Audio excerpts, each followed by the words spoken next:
trying to see if I can give you permission. I just started recording, if that's fine. Yeah, tell me when. Okay, starting now. Hey, welcome you all to this Premier League assessment. I'm joined today by John David Ross. How you doing, mate? Doing good. All is well in the blue sky.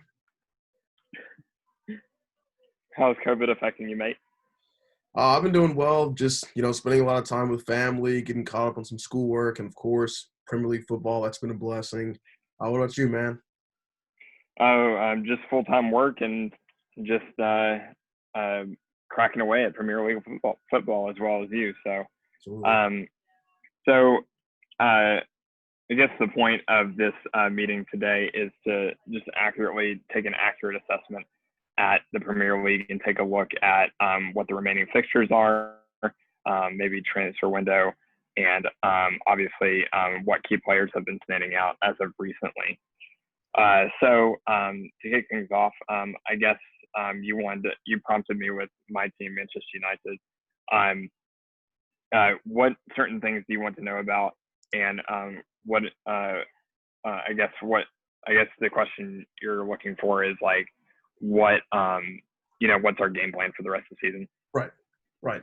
At the beginning of the season, we saw Manchester United that was, kind of picking up the pieces from last season under Ollie.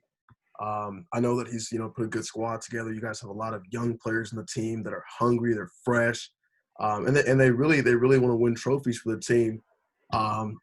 Dude, after this quarantine, once Premier League football came back, you guys have been insane.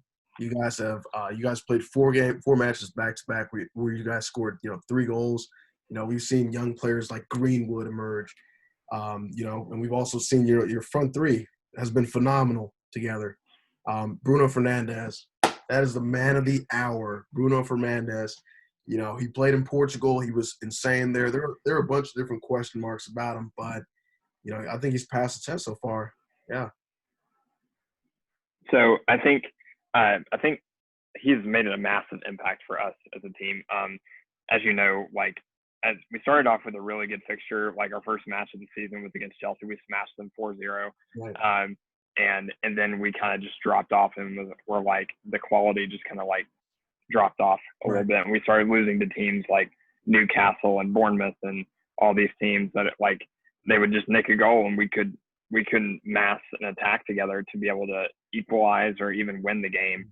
But now the January transfer window came around, and Bruno was bought at the tail end of the transfer window.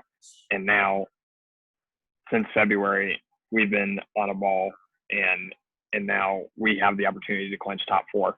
So as you know, we drew with Southampton yesterday, and that was a massive kick in the teeth. For me, there's a couple of points to that. One is, I don't know if you've watched the highlights or not, but if Pogba wants the ball, you give it to him. Right. Okay. Right. And to see him get, I know he didn't know that there was a man on his back.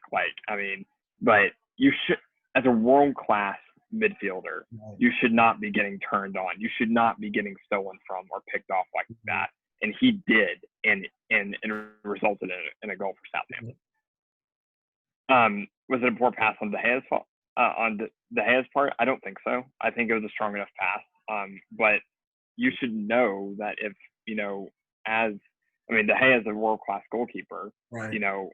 They both have the competency to know what's a good pass and what's not.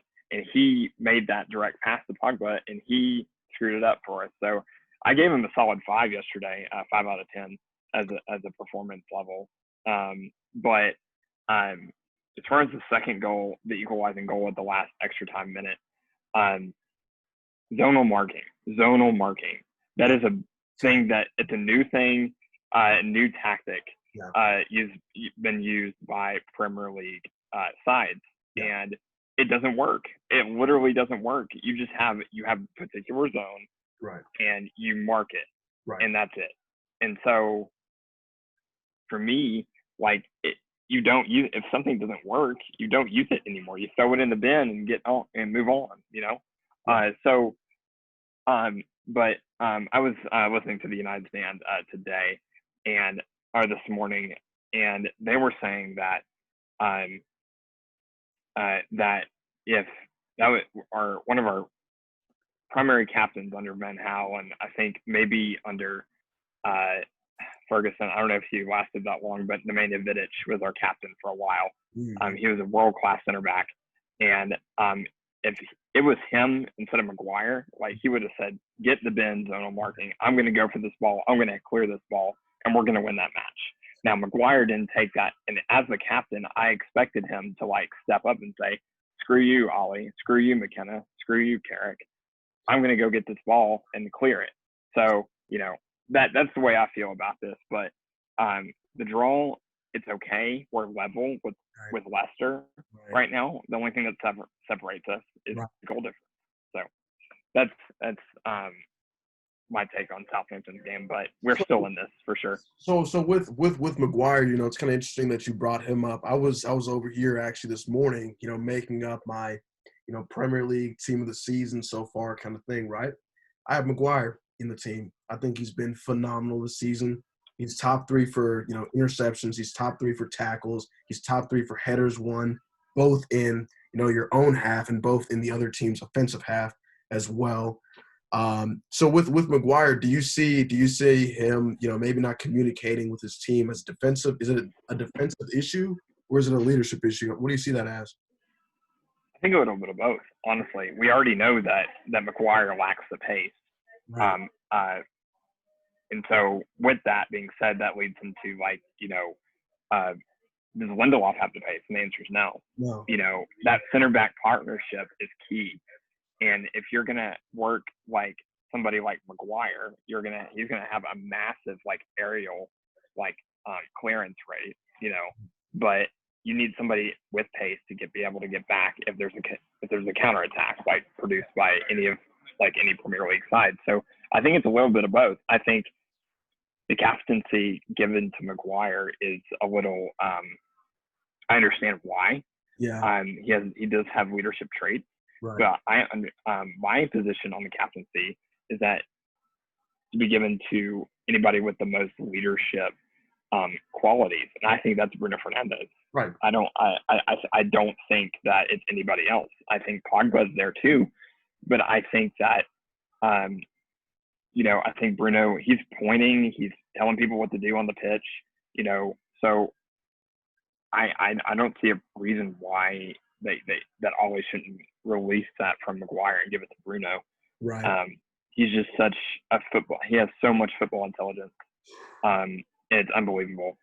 And I did send you that link to ESPN FC's talk on comparing Bruno Fernandes and Kevin De Bruyne. Right. And right now, I think as overall, I think De Bruyne's a better player. Right. I just don't think that, within the time span of since February, I think Bruno Fernandes has been the player. But for overall, we haven't seen enough of Bruno Fernandes to give a really accurate assessment of Bruno. So yeah. So as of right now, I think Bruno Fernandes, he's on 7 goals, 7 assists in 11 appearances, which is absolutely class. We see Bruno Fernandes, coming in February, right? He's completely revitalized this Manchester United team. So much so that people are saying, "Oh, okay." Before he came, you guys might get top 4 this season. You might get top 4 next season. To now, whoa, you guys can actually win the league. Whoa, if you guys maybe buy a player here or there, you guys can actually win. De Bruyne, man, he's been outstanding this season. He's on 11 goals and 18 assists. He's only one of 2 players to have both 10 goals and 10 assists, right? Expert free kick taker too. Expert free kick taker. He's excellent on his left and his right.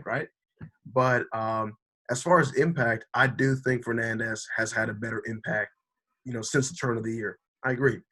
As far as overall, I agree that De Bruyne is a better player. Right now, if you're looking at the best midfield player in the world, it's De Bruyne for me, hands down.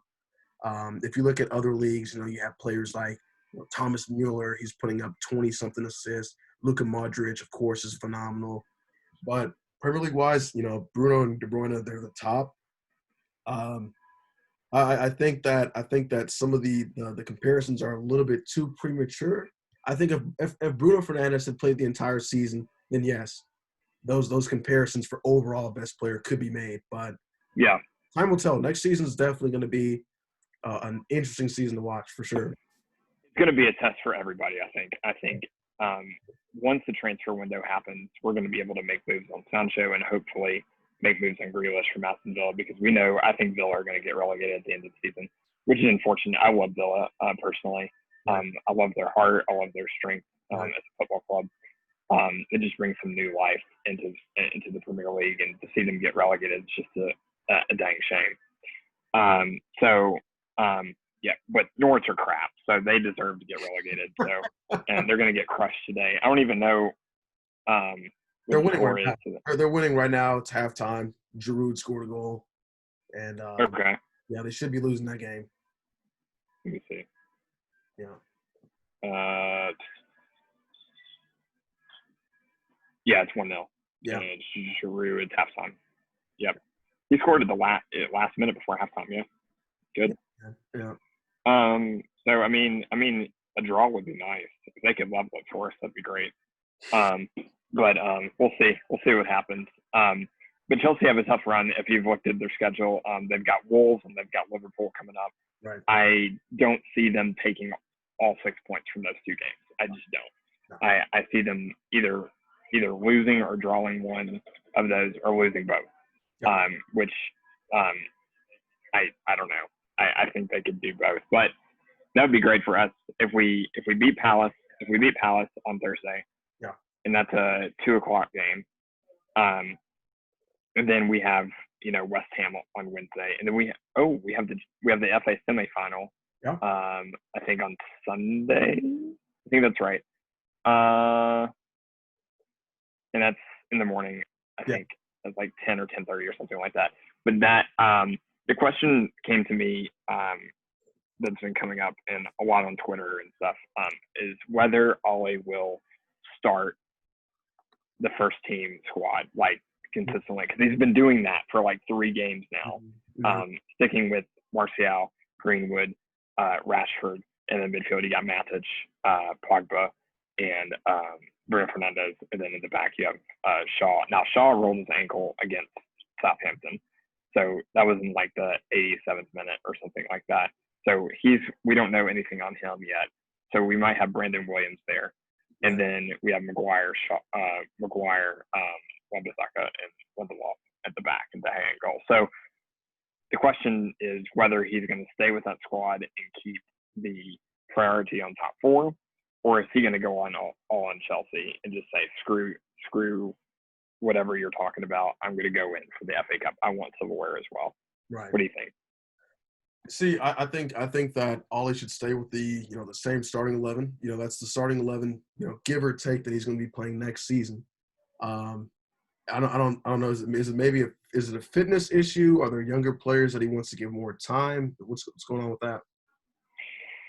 We can't afford to give any players more time right now. I honestly, we just can't. We can't. Fred's not on par. Scott McTominay's not on par yet. Yeah. I'm trying to think of any. The only person that I could see that slips in there is probably Brandon Williams at left back, and that's it.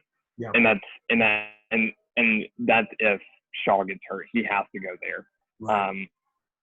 So, and then Wan-Bissaka hasn't. All right, we're going to keep him there for sure. So, there was a question of whether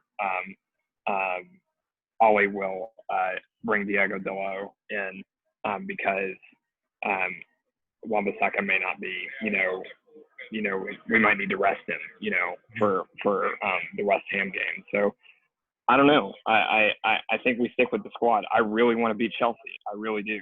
Right. Because they've been crap. We beat them like I think 3 times this season. They're freaking crap. And so we can go out there and beat them again. And then we get to play y'all and y'all smash Arsenal. And then we'll get a Manchester Derby in the final. I would be hopeful for that. Yeah, me too. So you guys are playing Crystal Palace. I would definitely say stick with the same starting 11. My strategy for the first half would be, get 3 or 4 goals, get Greenwood on the board, Get Rashford, get some goals for him, Martial, maybe get Bruno Fernandes a couple of assists, and then take those players off slowly throughout the second half. I think the one critique I would say to that is that a major thing. So yeah, in the Southampton game, we saw the first goal was scored by Southampton. Mm-hmm. That puts, we have the ability to rally back. We're United. We're historically known for coming from behind and winning a game. And so, with that being said, I think the confidence level is going to be key, because if they score once, if Crystal Palace score once, then that confidence level may drop. Right. Okay. But we didn't see that against Southampton. We rallied back. Rashford got on the board and Martial got on the board. So I don't see how the confidence level drops, but I can see how it could. Right. So early goal, that's the key. Right. We get that first goal on the board, right, and then we go and play it out. So score prediction for Crystal Palace, probably,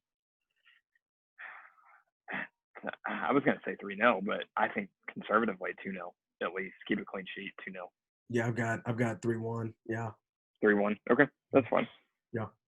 You see us conceding, like at the very end or at the beginning? I think right around halftime. I think Crystal Palace, okay. They're actually top 5 for first goals, in the first 5-10 minutes of the second half. So we'll see. Really? Okay. Yeah, we'll see. Yeah. Yeah. You see that banger that Zaha hit against Chelsea? Yes, bro. None of that when you guys. None of that today, and we're not gonna. We're defending that. We're defending that. Man, but we know he can shoot from distance. Oh, definitely. Dude. I'm surprised you guys haven't signed him back. He's phenomenal. He would have been a great addition. I think he would be a good backup if we didn't get Sancho for whatever reason. Right. But I still, again, I don't see us going in for him. There's no transfer talk about him coming here or anything like that. I saw a story today from the Independent that said that PSG were going to offer some money for Rashford or whatever, and I was like, are you serious right now? No, you're not getting Rashford. You're not getting my favorite player from, so, no, that's just someone's talking out of their butt. It's okay. Crap. Yeah. It's like the mirror in the sun, The thing is, man, with Sancho, you and me, we had talked a couple months ago, he would be an excellent signing for United. I don't see him going to City, unfortunately. Don't see him going to Liverpool. I don't think he'd fit in the squad. But in United, dude, he's got goals. He's got assists. He's an all-around fantastic player.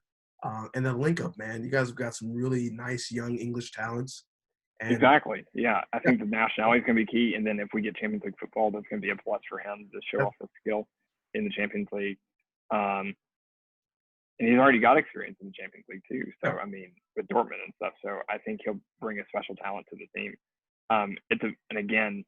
There's this argument that I like to go back to, and everything happens on Twitter these days. So there's one argument floating around on Twitter that's saying that, we don't need Sancho. Greenwood's performing exceptionally well right now. We just don't need Sancho. And I'm like, what if Greenwood gets injured? Right. Who you're going to put right there? You're going to put Daniel James. You're going to put Dan James on the wing. He's not competent yet. Right. He's still a young lad from the Championship from Swansea City. Right. I don't see him holding up right now. I think he needs time to filter in, maybe 2 years, maybe, right, to be able to gain the football intelligence, to be able to play competently at that wing. And, I see Greenwood having that confidence right now, but Sancho coming off the bench or starting even would boost that too. So, Sancho is a definite. So I guess I want to kind of like make a switch to Manchester City. So talk a little bit about the ban a little bit that was overcome and overturned by the Court of Arbitration of Sport. And so what is your thoughts on, obviously you're happy that you're back in the Champions League. So what is your reaction to this overturned ruling? Yeah, so man, we've been talking the last couple weeks about this entire ban situation. I'm gonna be real. I was one of the pessimistic fans saying, "Oh man, the Court of Arbitration is gonna be making an example out of us," and honestly, that would have been right on. But they overturned the ban. Thank goodness. I was jumping up and down yesterday morning. Christmas came early, right? But Yeah, Caleb told me yesterday that he replied to your post on Instagram, and you were yeah, like, he was like no, and he was like you're like yeah. and all the haters have been coming out, right? But man, this completely, man, turns around, the way that we're going to be approaching the transfer market, right? Yeah. Before we had the decision about this ban, we were looking at, oh man, kind of want Koulibaly. Are we really going to get him? He really wants to play Champions League football, right? Now that deal looks like it's about 80% of the way there. We've offered Napoli 90 million euros, right? And we've offered David Alaba, a contract. We haven't really fully, fleshed it out, right? Yeah, we've offered him a contract. So we've got some really good deals on the way. I think that we should definitely get a top striker. Jesus, his stats, he's like 12 goals, 8 assists, which is pretty decent, and he's played, 20, 30 games and stuff. But overall, man, we need that Aguero replacement, and we need him now. Because, this season I think we played decently, but if we keep the squad that we have now, we won't be able to keep up. That's just being real. That's being real. I feel like that. Yeah. It's being real. Y'all drop. I think you get if y'all don't make any transfers, like I'm not saying this is like a hypothetical. Like if you don't make any transfers, 5th place in August. Yeah. I see you maybe slipping into 4th. Yeah. But I don't see like challenging for the title again. No. You don't make anything. And that's being real about it. I think we're at a point in our history where we have to be very, upfront with what we're doing. Defensively, man, I'm gonna be real. We haven't really been sharp this season. Stones was injured for 5 or 6 months. Laporte, he was injured for the first 4 months of the season. He just came back in February, right? Eric Garcia, young player. He looks good, but he needs confidence, like you said. Koulibaly would be an excellent signing. David Alaba, we're in the market for him. He can play left back. He can play center back. He can play CDM. Yeah, man, like I said, overall, we need some, versatile players in our squad to keep up, Yeah. I was just looking at some of the transfers here that are talking right now. Milan Skriniar is a center back from Inter Milan that are linked to both the Manchester clubs. So he's linked to us and he's linked to y'all via the Independent UK. So y'all have more of a bargaining. Y'all have more of a bargaining chip than we do, because our priorities are not centered on a center back. I can tell you right now. It's probably something like I told you a few days ago. Like it's something probably for the January transfer window. So I think. I guess the question becomes, what's the priority? Is the priority a center back? Is the priority a striker? And if you had to choose one, which one would you go with and why? There's Skriniar and there's Koulibaly, which I think Koulibaly would work perfect at City. I think better, my opinion personally, better than Skriniar. But Skriniar is younger, and probably less expensive than Koulibaly. I don't know what the how much he's Koulibaly's worth, but he's expensive and he's older as well. I think he's like 20 or 29 or 30 or something like that. Right. What are your thoughts? Yeah, so definitely, man, to answer your first question, I think our number one priority right now is getting that defense fixed up. Sure. Definitely, we've been leaky. Out of the top 6 teams, we're at I think second for most goals conceded from through balls, and we've seen the mistakes from Benjamin Mendy, we've seen the mistakes from Zinchenko. Center back is definitely our top priority. As far as Skriniar and Koulibaly, Koulibaly, he's older, he's going to cost more, but right now I think he's a proven defender. He's a rock solid center back. He can play on the ball. I don't know if you've seen some. Have you seen some of Napoli's games? He put in man of the match performances against both PSG and Liverpool last season. And yeah, he's been I rock thought you were solid. going to name some like Serie A clubs. And I was like, Serie A is nothing compared to what other clubs are doing or other leagues. So Right. I don't see like, I mean, Juventus, okay, but like any other club, Yeah. Serie A is just no. I don't give much respect to that. No, so like in the Champions League, we kind of see that he's up to par. So he's able to raise his level. Now, Yeah, the one thing that I do see though with Skriniar, besides age, is injuries. He hasn't been injured once yeah. in his professional career. While Koulibaly, he's had 3 or 4 injuries, his hamstring, and that can be pretty, tough. But hmm overall, man, we need to get our defense fixed for sure, for sure. So your back four is Yeah, Benjamin Mendy, Cancelo, yeah. Otamendi, Nicholas Otamendi, and who's your other center back? Other center back we're playing right now is Laporte. Have you mentioned him? Laporte. Okay. Yeah. Okay. So, which one? If you had to buy one center back and take one out, who would it be? Otamendi. Take Otamendi out and replace him with Skriniar or Koulibaly. Koulibaly. Okay. Yeah. Okay. Yeah, I kind of see, Koulibaly being a very good complement to Laporte. Laporte, he's a physical player, but he's more of a kind of ball playing center back. And I don't know, man. I see Koulibaly being a Van Dijk kind of player. If you get what I'm saying. They're both very physically strong, dominant in the air. And I don't know, man. I might just be biased, but I really want Koulibaly. You might be blowing smoke, but it's okay. Yeah. Van Dijk's a world class player anyway. So Absolutely, absolutely. Hey, Carson, real quick, I really want to see your thoughts on who you think should be the 2 strikers that we should put in our team of the season. Who have been your most outstanding strikers of the season? okay, so I'm gonna do like a little like chart for me. Okay, I think like a little formation of some sort. let's see it. So wait.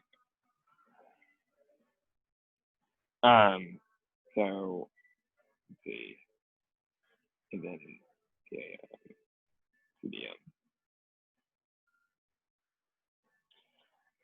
CDM. Striker for a team of the season. Uh-huh. You can just give me one if you want, and just kind of tell me why you think they've been outstanding. They don't necessarily have to be the top scorer right now either. Just kind of give me your thoughts. Man, this is for the season. I'm just trying to go through all the teams in my head that have like pretty good decent strikers because like Chelsea, not really. I mean, I haven't seen it. I mean, I haven't seen enough of them. I mean, Liverpool. Firmino's not been really. He's been quiet. I feel like he's been quiet. And so, but I think I may sound biased, but I think Martial's been world class. I think he really has. He's the ability to have. I think he's found his role in the number 9 position at Manchester United, but I think he's been world class from the start of the season. And everybody has their drop off points some games, Right. but I think he's been. I don't know statistics right off the top of my head, but Right. I think from what I've seen of Anthony Martial being able to come in and fulfill that number 9 role, I think is really crucial. As far as I would put Martial for as like a sub.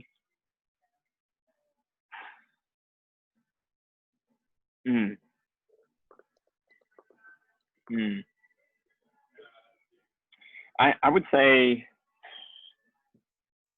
you may correct me on this, but it's between either I don't know how much playing time Aguero's got or Jesus has got, but like I think Raul Jimenez has been really good. I think Raul Jimenez has been really good. I'd have him come off my bench. Just seeing like you talking about how Jesus and Aguero like are older and like not performing as well as they once were, Right. and so I think so. Just using the logic there, I think that Raul Jimenez would fit into my team. Okay. Yeah, hey man, those are definitely good picks. You know, you kind of in my notes a little bit with Jimenez. I think he's on 16 goals right now. Let me check real quick. He's on 16 goals. He's tied with, both Aguero, Mane, Martial, Rashford. So a good group of people to be, in the same league with. Yeah. And he's done it with Wolves. He's done it with a team that isn't expected to be top 6 or top 7. He's been the talisman for his team. He scored against City. He scored against Arsenal, some of the top sides in the league. Well, not Arsenal right now, but he scored against some top sides, Chelsea included, right? Yeah. But my number one pick, man, right now, some might disagree. It's Aubameyang. He's on 20 goals right now. He's top scorer right now, and even though his I didn't even think about Arsenal because they were so far down the table. Yeah.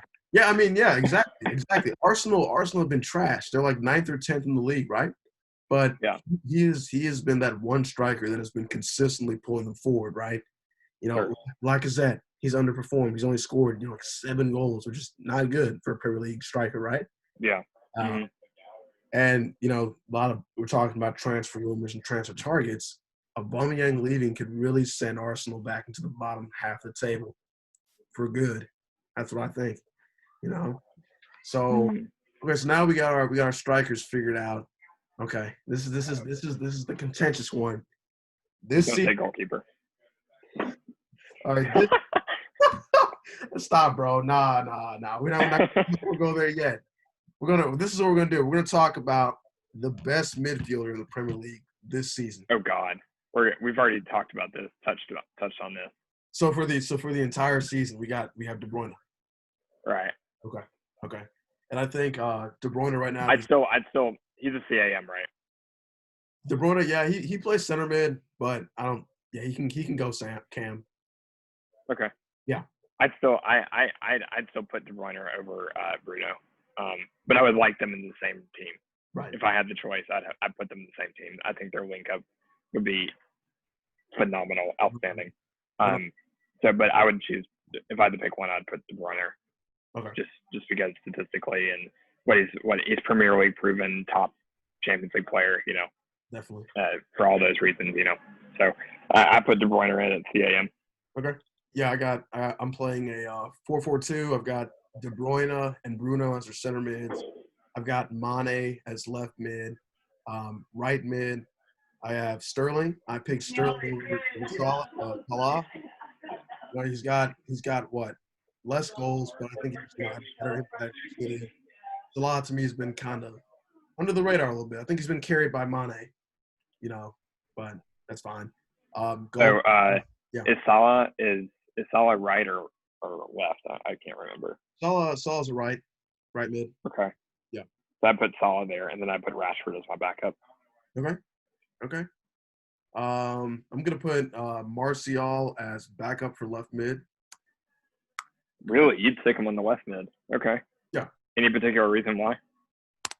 I just think he's a great player at cutting in from the left-hand side. He's a right-footed player. He's kind of. I've seen that. Yeah, that's what I'm saying. Like he shifts from each wing. Like Rashford will be making a run, and then Martial, he'll dump off the ball to Martial, and his hold-up play right there, and his ability to turn. Yeah. And pass it to the middle where Matic or Pogba is. I think that's why. I think that's a good reason. Yeah. Definitely. And also on his on his left side, his left foot, right? I think Greenwood, he's a little bit more suited to playing the right-hand side. You're seeing that he's able to cut in on his left and take very powerful shots. So that's the basic kind of reason, All right, so I got Martial as backup for left mid, as backup for right mid. I'm gonna put Rashford. I think Rashford has been world class this season. Okay, so yeah, for right wing or left wing, can Sterling play left wing? Yeah, he can play left. So I put Sterling first. man, side note, his speed is broken on Oh, FIFA. me. Okay. Oh, yeah. It's literally broken. Yeah. Like I've faced City like how many times like on FIFA? Yeah. I'm done. I'm done. He's overpowered, man. I think I don't know. Sure. I mean, I think the one game that we played y'all this season, I think it was the second game we played y'all. And I think Wan-Bissaka had Sterling in his pocket the whole game. I really did. Yeah, he did. Yeah. I mean, so I mean, it just shows you the quality of like Wan-Bissaka and and his tackles, and he's easily my our man of the season for Manchester United, just because of he's a great signing, and then I think his ability to tackle the ball and be able to put people in their pockets and stuff. But yeah, I would so as far as left wing for a backup, I put Pulisic there. Okay. Yeah, I see it. Yeah, I see it. Yeah. And then I have Bruno as a backup for CAM to De Bruyne. Okay. Yeah, and CDM. Give me a second. At right back, I have Wan-Bissaka over Trent Alexander-Arnold. For sure. Any day of the week. And reasons being that, I'm more of the, old school kind of soccer fan. I like players that can pass the ball, that can cross the ball, that can put assists up on the table, which Alexander-Arnold does. But Wan-Bissaka, he's a pure defender. He tackles, he intercepts. His positioning is fantastic. I don't see that with Alexander-Arnold. I see I'm just gonna be real. The way I see Trent is a right winger who failed at playing on the wing and had to be the most defense. That's the way I see it. I mean, you can correct me, but that's just what I see. And I think Wan-Bissaka plays his part. That's what I think. I see. Yeah, that's the one thing I like about TAA is that he is like lanky and has long legs and can be able to run a wing.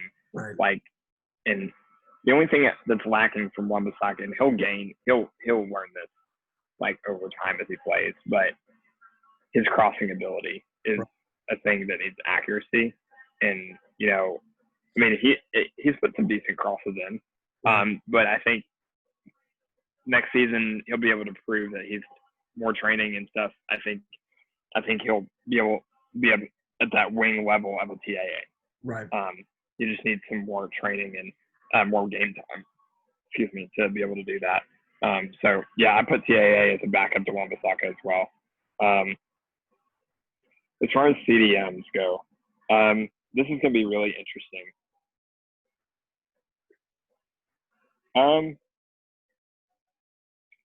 I'm not going to put. I mean, Pogba's. Yeah, I would put Pogba on one side, and Diddy on the other. Okay. Yeah. And Diddy's been great. He's been great.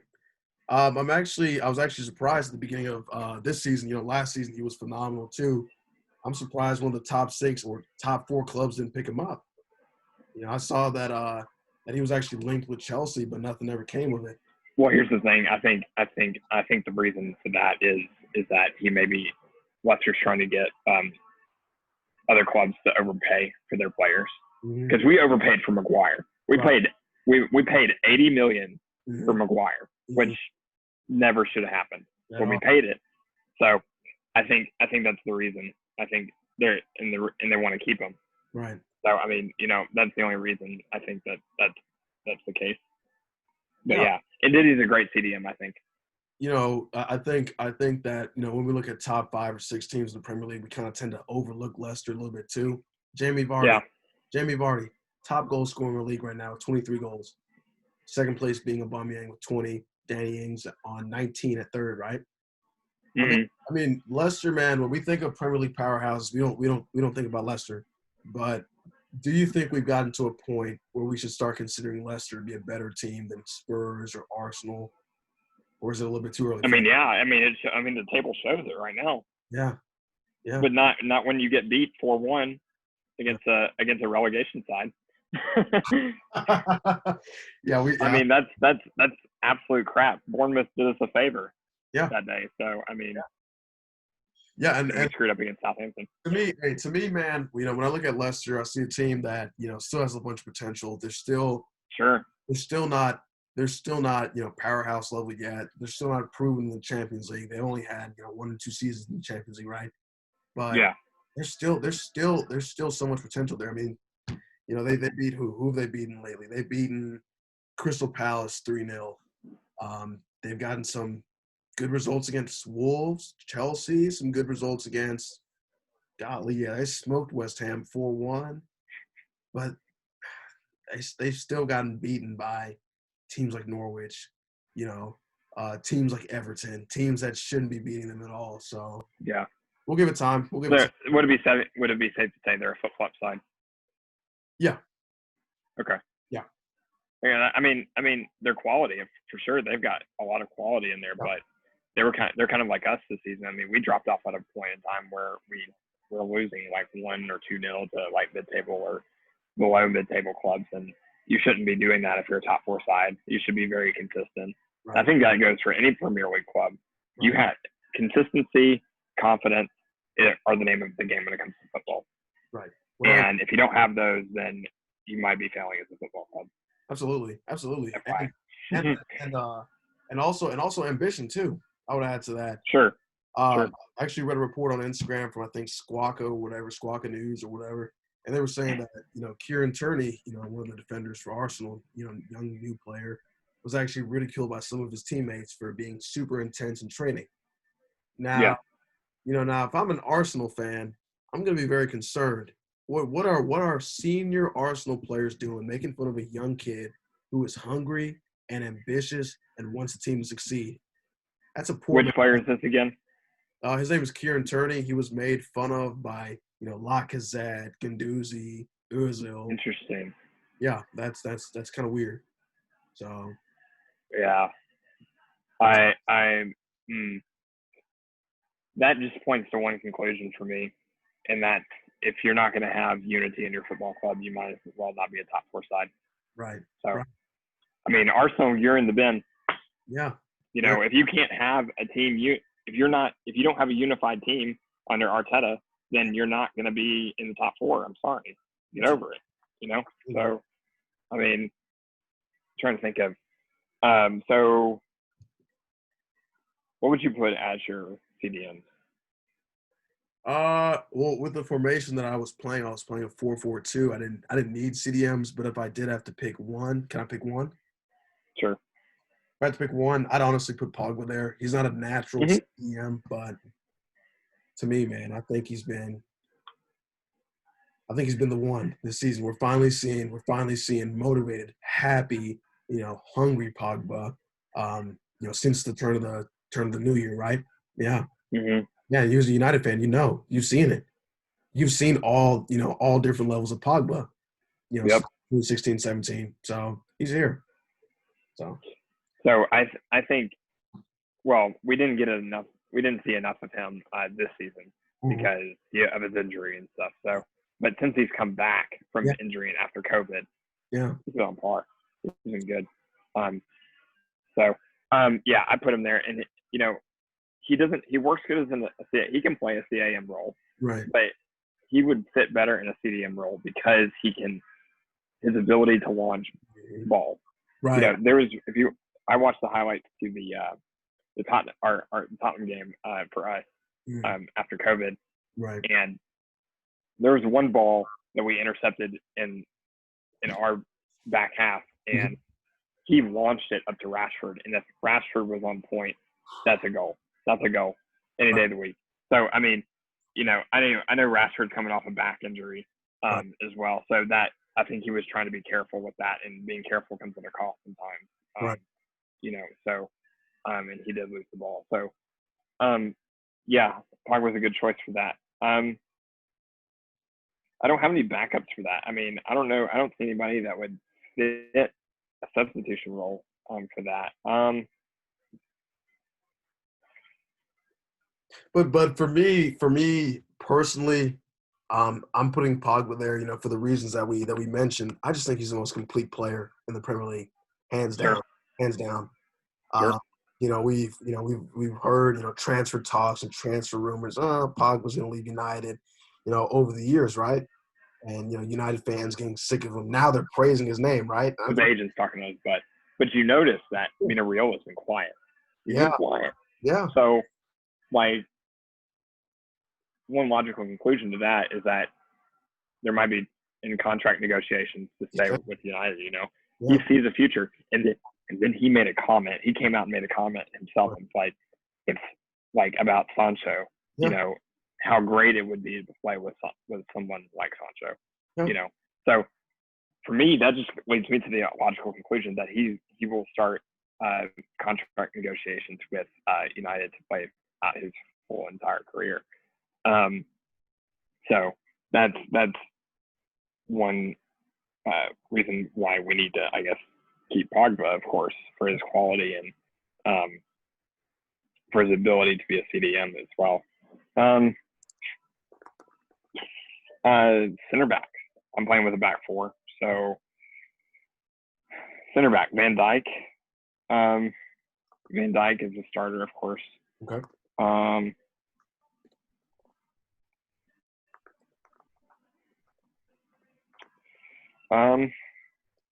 The other CDM, or not, the other center back would be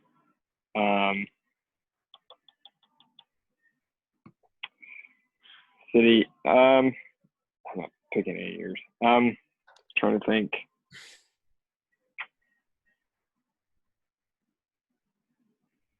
I can't think of anything other than Maguire. I mean, I think Maguire is world class, but he's a little bit flip flop at the moment. But I could see him working hand in hand with Van Dijk. Yeah, I've got Maguire and Van Dijk too, and for my backup for center back, I have Johnny Evans for Leicester. He's complete. Really? Yeah, he's completely shored up. Leicester's defense. We all thought it was going to go to crap once Maguire left, but he's been phenomenal. And then for my outside backs, who I have, I already said Wan-Bissaka, and then for left back, Robertson, unfortunately. I was trying to avoid that. To see if there's any other quality in there. And then, Chilwell maybe. I'm trying to think. Yeah. No, he's garbage. He's good. He's good going forward. I mean, you saw that shot against Watford. Yeah. I mean, he's good against up front, but back is just, I don't know. I don't know. That just kind of speaks to the quality of the left backs in the league, though. I mean, look at Chelsea's left backs. All they have is what, Alonso and maybe someone. Reece James. Oh yeah, he's still young. He's still got time to develop. Yeah. But that's the other role that they have to fill, right? Right. And then I mean, City, we're crap at left back. We've got Mendy, and we've got Zinchenko, and then you guys, of course, have Shaw and Williams. We're pretty good. I think Shaw is probably if I had to say, one of the most the top players that get the most amount of stick, and Shaw is up there. Yeah. I don't know why Shaw gets a lot of stick from United fans, but I guess people have an agenda and they want to stick with it. So, absolutely. For me, I'd put Robertson there, but I'd put Shaw as a backup. Okay.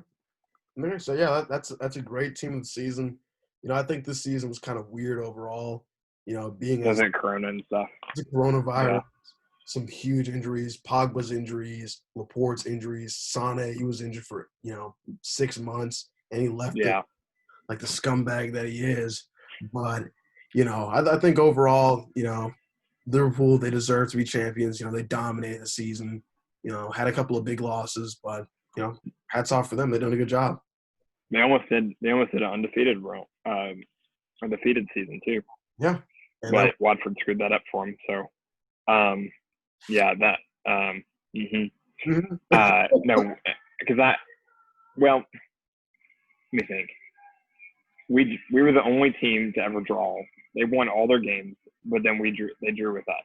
Yeah. I mean, we would have beaten them, but we just chose to sit back and defend. And Yeah. sometimes, and with a quality team of Liverpool, you're gonna get, I mean, the quality of crosses in, and then you're gonna get a goal eventually. I feel like so. I mean, I think it was Robertson actually that scored the goal. I think it was him who scored the goal against us. So, um, and I used to argue with that with my Liverpool mate, saying that we're the only team that you've ever drawn with this season. Yeah. Like he cares. I mean, you're still unbeaten, and then Watford comes around, and I haven't told you this, but I went to, I told you I went to a Nashville SC game. It was their opener against Atlanta United, and I wanted you to come up, but your parents were like, "No, I'm not going to let you drive 3 hours to a soccer match." But there was, oddly enough, there about 2 rows back, there was a guy sitting there with a Watford jersey. And I was like, shook hands with him. It was like, great win this weekend. Great win. Yeah.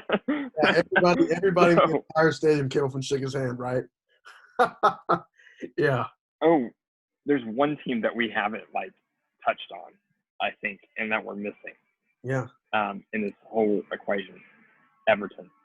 Yeah. I think we haven't touched on them. Everton, they've been a mid-table club for a while. I mean, they're good enough to stay up. I mean, I don't see them dropping points any farther below. I mean, I don't know if they're 11th or 10th right now, but I don't see them anytime getting relegated in the future. I think they're good enough to stay up. Right. But I think as far as their team is concerned, I think Richarlison's good. I like him. Trying to think of who else is there. I mean, Jordan Pickford's obviously going to go. But he's good. Pickford's good. Yeah. I'm trying to think of they got who else is good. Who have they got? They got their left back, Luca Digne, the French left back. Yeah. He's good. Solid.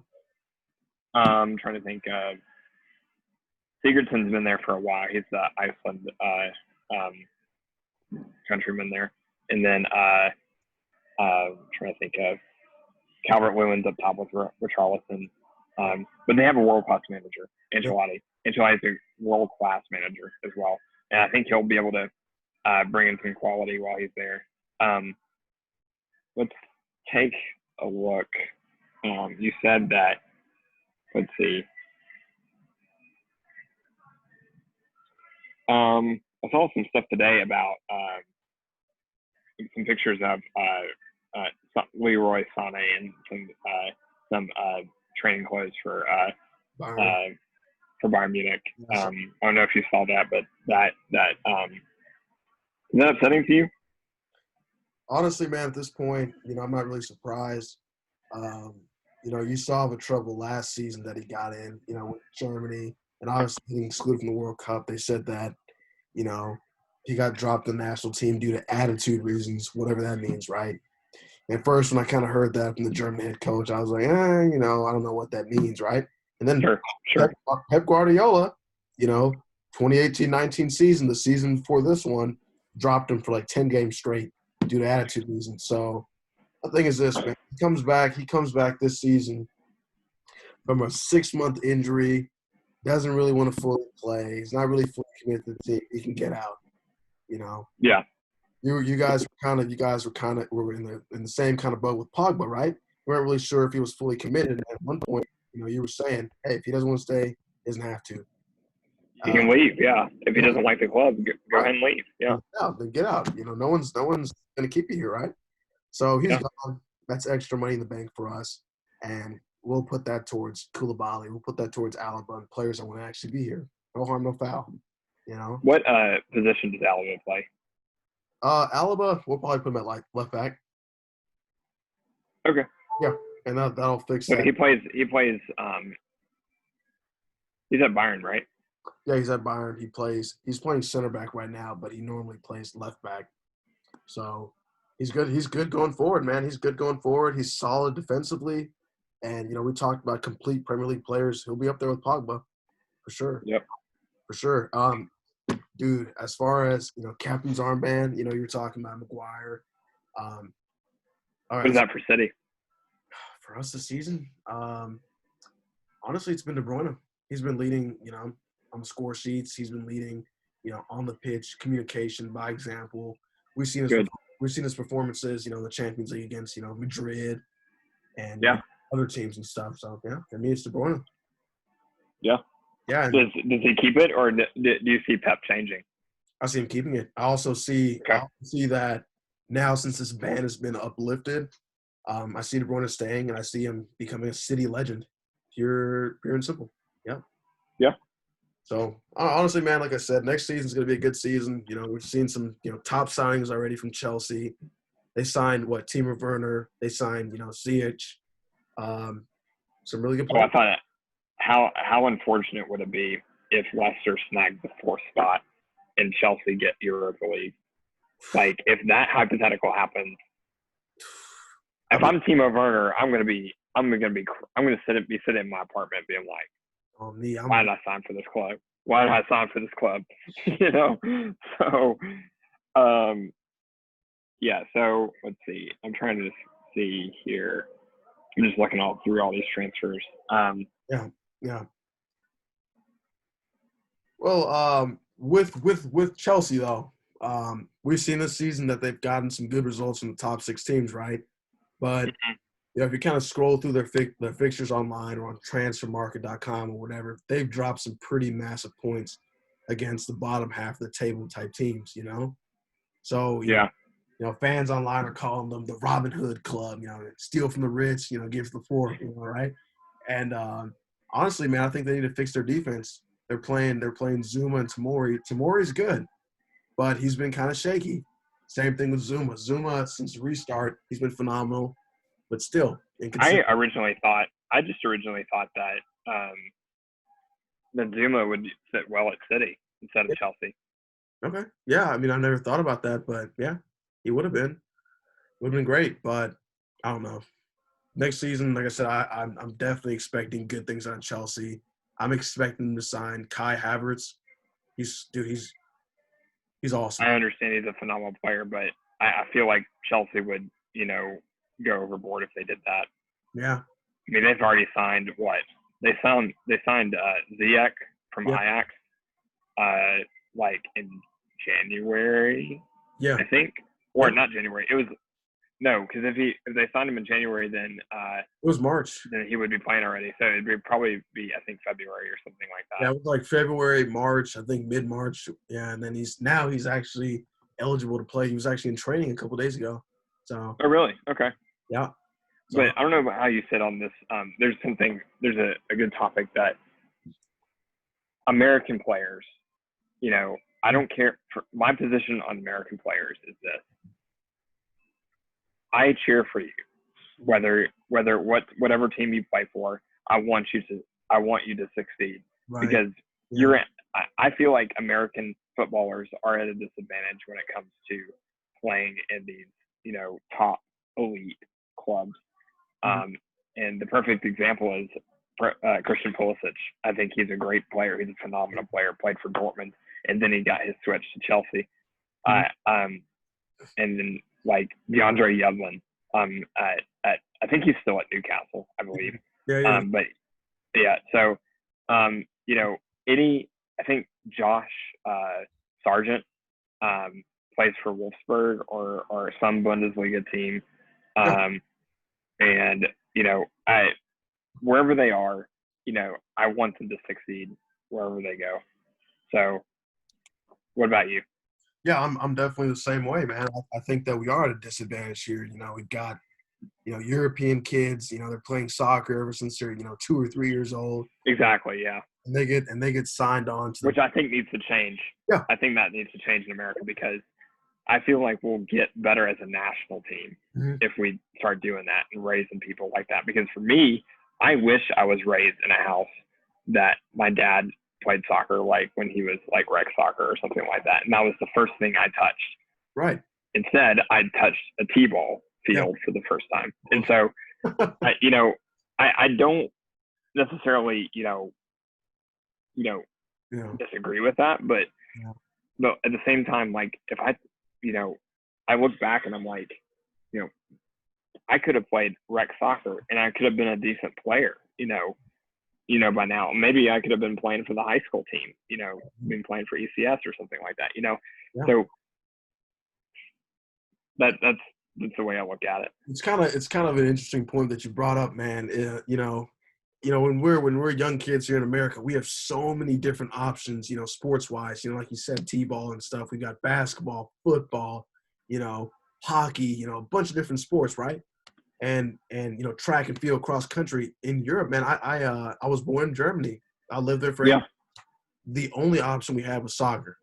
So, there wasn't none of that, I want to do gymnastics or, I want to do karate. None of that.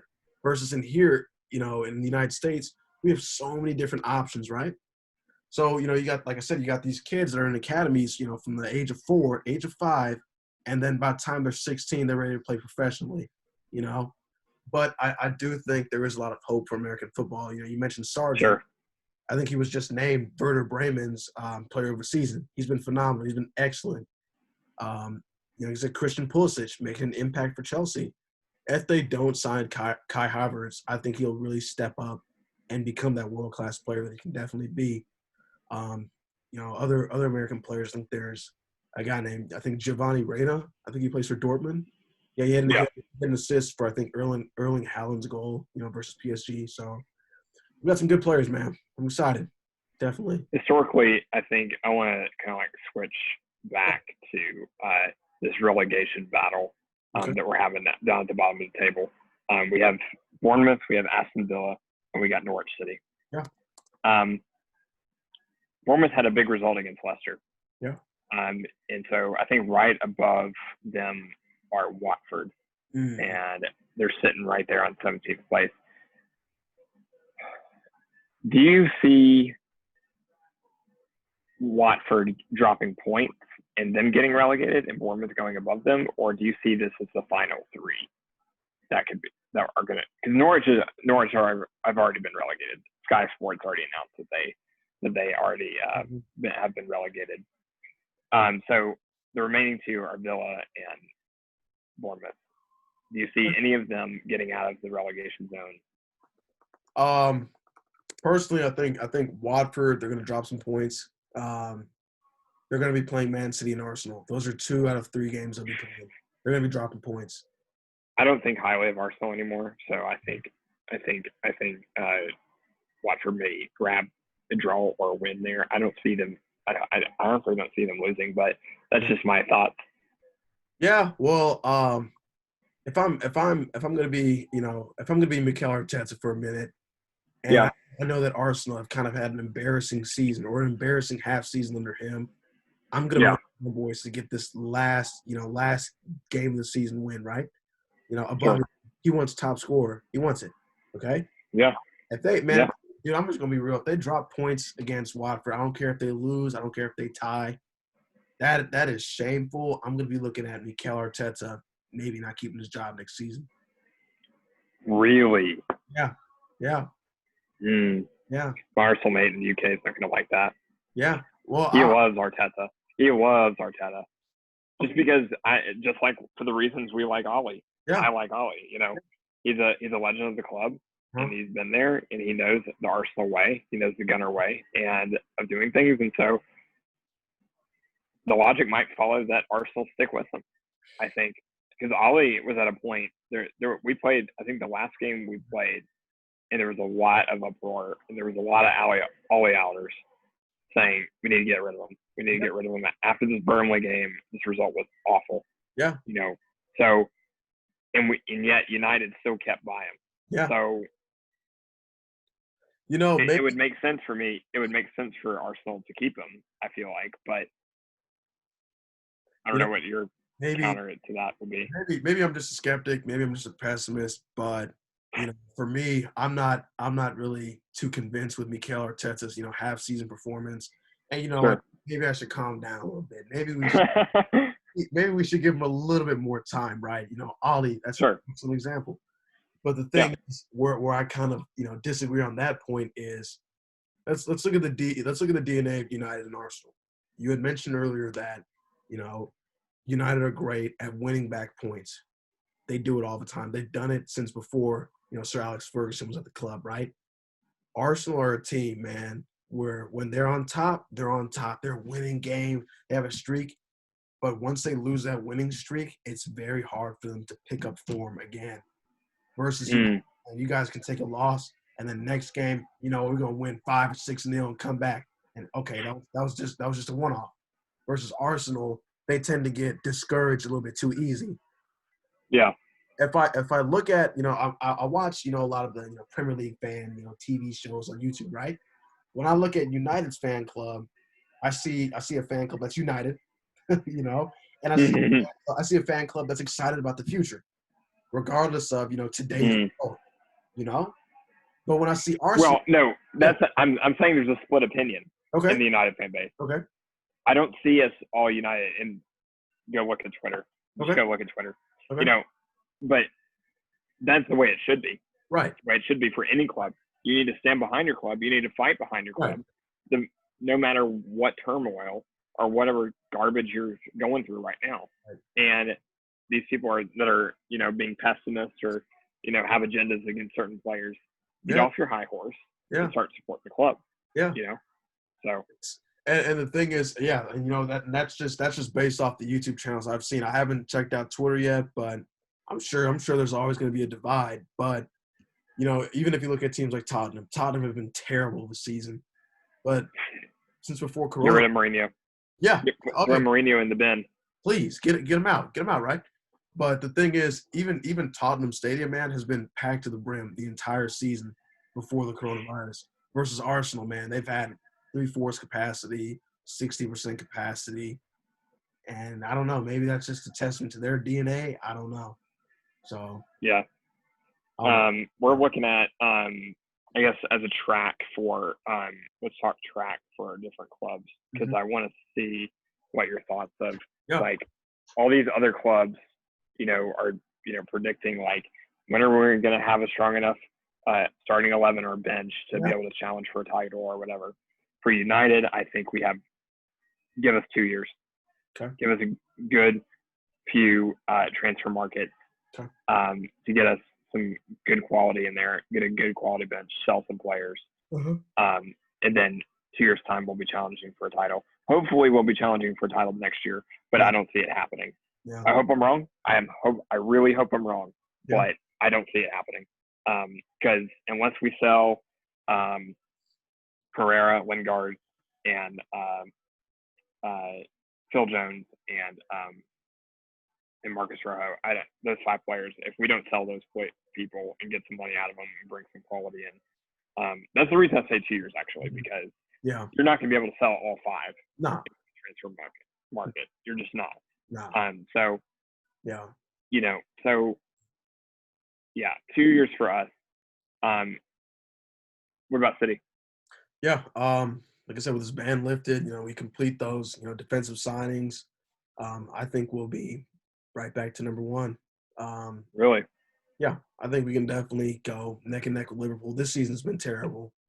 Liverpool are ahead by like 20-something points. And, they were almost ahead by 30, which is – it's a bloody joke. It's a bloody joke. It's a joke. I mean, you got Liverpool fans saying, "Yeah, we've been so good. We're the best English team." Nah. Let's run it back a little bit, right? When's the last time you won a title? Exactly. It took you 30 years to win a Premier League. It took you 30 years to win an English title. Come on. You got 12 more to go at United. Exactly. Your own legend, Steven Gerrard, did not win the Premier League title one time. That's. While you got people like, Paul Scholes 8 times, David Silva 4 times.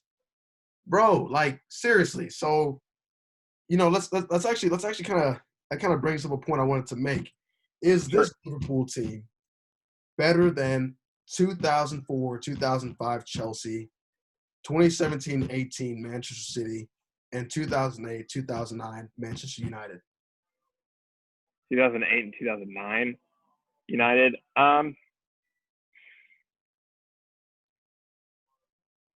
Yes. If you were to say the 98-99 side, treble winning side, no. God, no. Yeah. Nowhere close. Nowhere close. But what about? I can't make the city comparison. You make the city comparison. Yeah, okay. The city comparison, no. Just hands down, no. Like there is, when I look at Liverpool, I look at their stats, earlier this morning, and 20% of their games they've won in the last 10 minutes of the match. Okay? Mm-hmm. 50% of their games they've won by 1-0. So that's literally, dude, a third of your games you barely won. Let's just be real. Versus City in 2017-18, we were 5 past Chelsea, 4 past United, destroying the team, right? Yeah. And when we lost like 2-1, 1-0 versus Liverpool. They're getting smacked by Watford. The day that they were getting their guard of honor, we smacked them 5-0 or 4, right? Mm-hmm. To me, that just shows their win this season. To me, shows not how good they were, but how bad the league was as a whole. If you get what I'm saying. Sure. So yeah. In 2004, 2005, Chelsea's probably one of the best defensive teams ever. Mourinho, and I think this team. Would you say if there's a Manchester City side that you would put up against Liverpool, which side would it be? Like your range? You're saying that the one that we were talking about, that City side wasn't capable enough. Mm-hmm. Which City side would you put up against Liverpool now? Current Liverpool. Not current Liverpool. You're saying which team is on the same level as this season's Liverpool? Your City. Yeah. Like the version of City. Mm-hmm. Like 08, 09, 09, 010. Like which side would you put up against? Honestly, I would put our 2011, 2012 title winning side. Company, I think he won Player of the Year, Premier League Player of the Year as defender. Yeah. He would definitely go head-to-head with Van Dijk. David Silva, Team of the Season, most assists in the league. It's been phenomenal. But, yeah, those two sides would definitely go head-to-head. But real quick, man, this season, who do you have as Player of the Season? Who is your Player of the Season? Player of the Season. This is tough. This is real tough. Yeah, go ahead. I got to think on this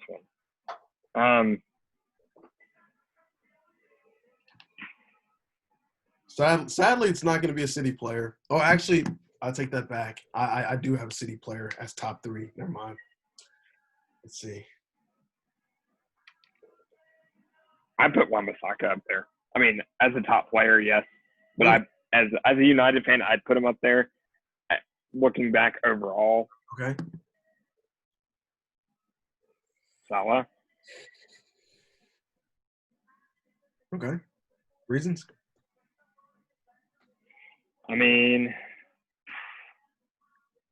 I don't really have a lot to go on that. I would just say that, I mean, I don't have any stats in front of me, but I'd just say he's a top left winger. He's a championship winning side. We didn't see a lot of him when he played for Chelsea, but when he stepped up and got bought from Liverpool, I think he stepped up to the plate a lot. Yeah. So I think I don't know what his stats are right now, but I think he's a top winger and could easily be a Player of the Year. Okay. Yeah. The Wan-Bissaka could be up there competing with him as well. Yeah, he made my my top 10. Top 3 for me. I have third as Jordan Henderson. You had really. You had mentioned Liverpool kind of being revitalized by players that were kind of iffy kind of before. Jordan Henderson. I will say it though. Yeah. I will say that Jordan Henderson is a fantastic captain. Yeah. I really believe he's a very good captain. I believe that Klopp made the decision to keep him as a captain because he's commanding on the pitch. He's a veteran and he can really command a side, and he does. And he found the team, and Klopp assembled the team to do it, and now we're their champions now. So, I mean, yeah, man, it's kind of crazy, looking back 4, 5, 6, even 7 years ago, Jordan Henderson, There were so many question marks. you had mentioned, confidence being a big part, of a player's skill set. He lacked confidence. He wasn't a leader. Hmm. He was a player that didn't want the ball. He would kind of, step away from the ball. But now, man, he's barking orders on the pitch. You see, in some of Liverpool's training videos and stuff, the way he Yep. embraces players, the way he speaks to players, sharing wisdom. His range of passing has been amazing this season. I hate Liverpool. Yeah. I'm going to say it.